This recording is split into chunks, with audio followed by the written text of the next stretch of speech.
নমস্কার বন্ধুরা, স্বাদের খোঁজে ইউটিউব চ্যানেলে আপনাদের সকলকে স্বাগত। আজকে নিয়ে চলে এসেছি ভিন্ন স্বাদের ধনিয়া চিকেন। চলুন দেখে নেওয়া যাক রেসিপিটা। এখানে আমি বেশ কিছুটা মাংস ভালো করে ধুয়ে পরিষ্কার করে নিয়েছি। এবার এখানে আমি মাংসটাকে মাখানোর জন্য 1 চিপি ভিনিগার আর বেশ কিছুটা সাদা তেল নিয়ে নিলাম। এখানে আমি মাখানোর জন্য সাদা তেলটা কিন্তু ইউজ করছি। আর এখানে পরিমাণ মতো লঙ্কা গুঁড়ো আর পরিমাণ মতো হলুদ গুঁড়ো দিয়ে ভালো করে এটাকে সুন্দর করে মাখিয়ে নিতে হবে, যেন মশলাটা এক জায়গায় পড়ে থাকে, ভালো করে চারিদিকে ছড়িয়ে যায় এবং ভালো করে হাতের সাহায্যে সুন্দর করে দেখুন এইভাবে আমি মাখিয়ে নিয়েছি। এটা আধ ঘন্টা বা 1 ঘন্টা রাখতে পারেন। এখানে আমি কি উপকরণগুলো নিয়েছি দেখে নেওয়া যাক। বেশ কিছুটা ছোটো ছোটো করে পেঁয়াজ কেটে নিয়েছি, আর আদা রসুন নিয়েছি, আর বেশ কিছুটা ধনিয়া পাতা, আর একটা বড় সাইজের টমেটোকে ছোটো ছোটো করে কেটে নিয়েছি। এবার রান্নাটা করব কিন্তু আমি সর্ষের তেলে। বেশ কিছুটা পরিমাণ আমি সর্ষের তেল দিয়ে দিলাম।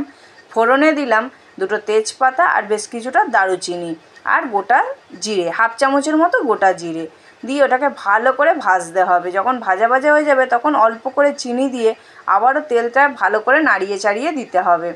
দিয়ে ভালো করে দেখুন তেলটা সুন্দর গরম হয়ে যাবে এবং ভাজা ভাজা হয়ে যাবে।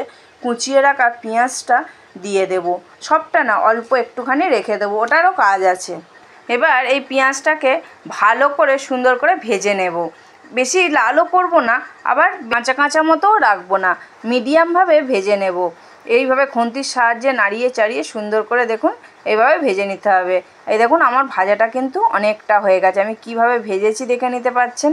আর এখানে আমি একটা টমেটো কেটে রেখেছিলাম, তার হাফটা দিয়ে দিলাম আর হাফটা রেখে দিলাম, ওটারও কিন্তু কাজ আছে। দিয়ে আবারও ভালো করে ভেজে নিয়ে পরিমাণ মতো নুন দিয়ে দিলাম, দিয়ে ভালো করে আবারও নেড়ে চেড়ে সুন্দর করে ভেজে নেবো, যাতে পেঁয়াজটা বা টমেটোটা দুটোই নরম মতো হয়ে যায়। নরম হয়ে গেলে তবেই ভালো লাগবে। খুন্তির সাহায্যে আমি এরমভাবে চেপে চেপে সুন্দর করে টমেটোগুলোকে গালিয়ে দিচ্ছি। এইভাবে ভালো করে ভেজে নেবেন। আর এখানে আমি একটা পেস্ট তৈরি করে নেওয়ার জন্য জিনিসপত্র নিয়ে নিচ্ছি। বেশ কিছুটা পরিমাণ আদা রসুন আর ওই যে হাফ কুচিয়ে রাখা পেঁয়াজ, হাফ টমেটো আর বেশ কিছুটা ধনিয়া পাতা দিয়ে দিলাম, মানে যতটা কেটে রেখেছিলাম তার হাফ দিয়ে দিলাম। দিয়ে পরিমাণ মতো অল্প করে জল দিলাম। দেখুন এখানে আমার কিন্তু পেস্টটা পুরো রেডি হয়ে গেছে। এই পেস্টটা আমি দিয়ে দিলাম ওই টমেটো আর পেঁয়াজ ভাজার মধ্যে, দিয়ে ওটাকে ভালো করে আবারও সুন্দর করে নাড়িয়ে চাড়িয়ে কষিয়ে নেব। দেখুন এইভাবে কষিয়ে নেব, একটা সুন্দর গন্ধ ছাড়বে, তখন বুঝতে পারবেন যে কষানোটা অনেকটা হয়ে এসছে। এখানে তারপর আমি 1 চামচ, বড় চামচের 1 চামচের মতো লাল লঙ্কার গুঁড়ো দিয়ে দিলাম। দিয়ে আবারও ভালো করে কষাবো সুন্দর করে, যতক্ষণ না একটা রং আসছে ততক্ষণ বুঝতে পারবেন যে কষানোটা হয়নি। দেখুন এখানে আমি কত সুন্দরভাবে কষিয়ে নিচ্ছি। কষানোটা মোটামুটি অনেকটা হয়ে গেছে। এবার যেটা মাখিয়ে রেখেছিলাম মাংসটা, সেটাকে আমি ওপর থেকে দিয়ে দিলাম। দিয়ে আবারও ভালো করে এর সাথে মশলাটার সাথে মাংসটাকে মিক্সড করব। ভালো করে সুন্দর করে কষাতে হবে।